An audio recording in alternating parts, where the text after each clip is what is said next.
question of how do we best build up a Silicon Valley or something similar to that in Russia. I think the advice I would give is to center it around university or universities where ideas are born and people are getting educated, but in such a fashion that the university and the educational element and the research element is closely tied with the businesses that are being formed as part of that. This kind of interplay is actually the foundation behind of Silicon Valley, and we've seen that in many other areas where there have been successful high-tech centers, that there is usually a university or some kind of an educational research element that helps drive things forward. The other advice I would give is consider freedom and the ability of people to try things out as one of the key elements. Allow people to try out ideas and allow them to fail, because most of the things that we view as a brilliant success today weren't the first ideas of the entrepreneurs. They have a number of failed ideas and failed things that they got to try out, and despite having failed, they got to try again and build something completely different that many of those things were world famous today.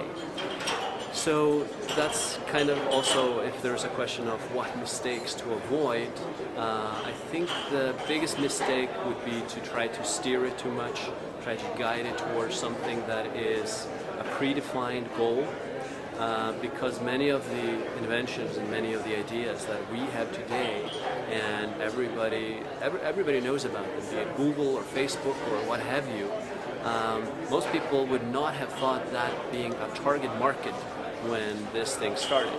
So these kinds of accidents and these kinds of unexpected benefits are very important.